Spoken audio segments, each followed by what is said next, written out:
د بلخ ملي تلویزیون قدرمنو لیدونکو سلامونه، ستړي مشئ. زه شمس الله هیلمن مو د دې ساعت خبرونو ته هرکلی کوم. د بلخ ولایت مقام د غوښتنې او د کارونو د لا ښه پرمختګ په موخه سردار محمد حیدري د بلخ ولایت د استراس دولتي شرکت د نوي رئیس په توګه وټاکل شو. د پیژندنې په دغه مراسمو کې د یاد ولایت یو شمېر چارواکو او د ادارو رئیسانو هم حضور درلوده. په پیل کې د بلخ ولایت مقام د بشري سرچینو او پراختیا رئیس وویل الحمدلله ټول په یوه اسلامي او واحد نظام کې ژوند او خدمت کوو. د اسلامي امارت ټول مسؤلین د خپلو مشرانو اطاعت او پیروي کوي، نو تغییر او تبدیل د نظام اصل دی ترڅو په کارونو کې پرمختګ راشي. د دې ترڅنګ زیاته کړه ټول کارکوونکي باید له نوي ټاکل شوي رئیس سره هم په ښه ډول د دې ځورېدلي ولس خدمت ترسره کړي او کارونو ته لا پرمختګ ورکړي. وروسته ښاغلي مومن یار د بلخ ولایت د حیرتانو ښارګوټي د استراس دولتي شرکت لپاره د نوي ټاکل شوي رئیس د ټاکل کېدو حکم ولوست او بیا د ورغلو مسؤلینو له لورې د مسؤلیت پر چوکۍ کېنول شو او هم په چارو کې د لا بریالیتوب په موخه ورته دعا وشوه.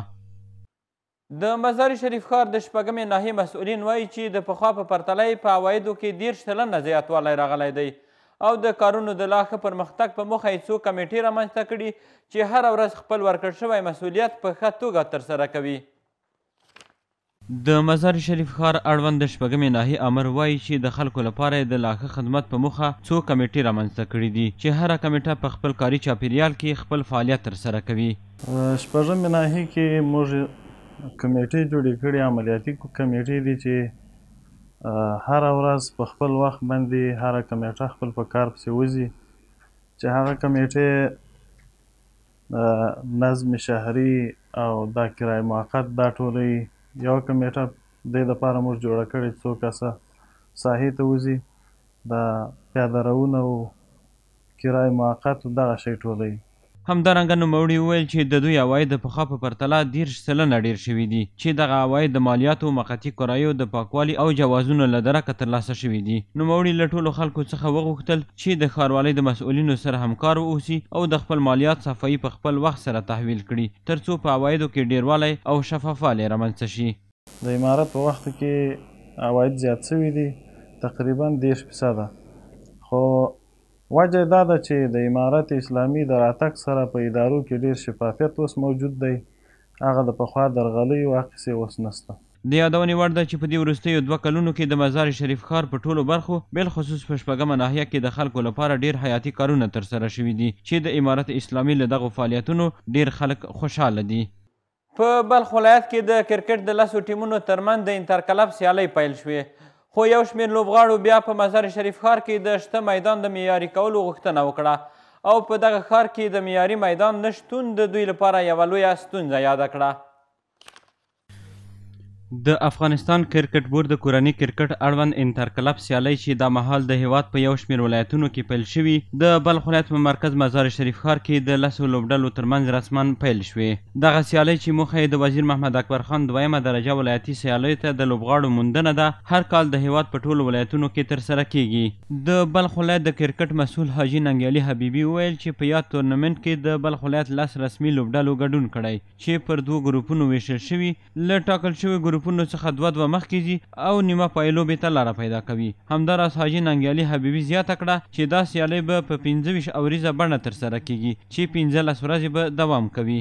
د دې موخه دا ده چې موږ ګریډ 2 لوبو ته ښه لوبغاړي را پیدا کړو، نو هر کال دا انټرکلب کرکټ بورډ په لاره اچوي او موخه همدا یوازې نه همدا ده چې نوي ځوانان راشي او د ګریډ 2 لپاره کوالیفای وکړي او هلته ښه پرفارمنس وکړي.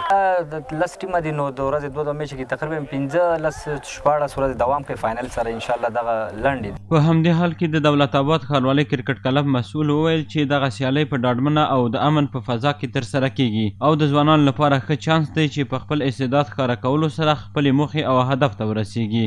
بس موږ ډېر خوشحاله یو الحمدلله چې افغانستان کې امن فضا ده او ارامي ده، نو دلته موږ کرکټ میدان ته راغلي یو چې دغه یو خو موږ دولت آباد ټیم ده، دولت آباد ښاروالۍ، بل د بلخ ښاروالۍ ټیم ده چې دغو دواړو مابین کې سره میچونه دي چې دغه نږدې ښکارنداره کوو، نو الحمدلله موږ ډېر خوشحاله یو. همدارنګه د بلخ ولایت د کرکټ روزونکي عبدالله مزاري د خپلو خبرو په لړ کې وویل چې دغه سیالۍ د لوبغاړو د لا پرمختګ لامل ګرځي او ځوانان کولی شي چې خپل استعدادونه په دغه ډګر کې نندارې ته وړاندې کړي او نور مهارتونه زده کړي.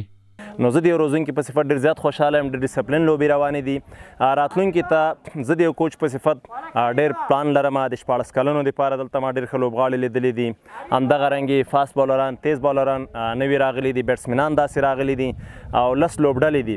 د هرې لوبډلې نه چې کله دلته کوم لوبغاړی پرفارم کوي د کرکټ بورډ دا پالیسي د انټر کلب پرفارمنس بیس باندې به بیا موږ سلیکشن کوو. په ورته وخت کې 2 تنه د کرکټ لوبغاړو د دغه سیالیو په لاره اچولو څخه خوښي څرګنده کړه او د افغانستان کرکټ بورډ د کورني کرکټ څانګې څخه غوښتنه کوي چې دا سیالۍ د لا ډېرې په لاره واچوي تر څو ځوانان خپلې موخې ته ورسیږي او کرکټ مو لا پیاوړی شي. همدارنګه دغه لوبغاړو په بلخ ولایت مزار شریف ښار کې د شته میدان د جوړولو د چارو د بیا پیل غوښتنه وکړه او په دغه ښار کې د معیاري میدان نه شتون د دوی لپاره یوه لویه ستونزه یاده کړه.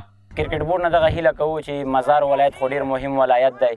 دلته هر سهولت لوبغاړي ته موجود دی. کله فرست کلاس لوبغاړي راځي، کمیونټي ټیم لوبغاړي راځي.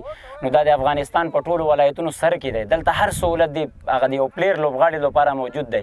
ځکه ایز ا پلیر ماته معلومات کوي چې لوبغاړي ته باید کوم سهولت وي.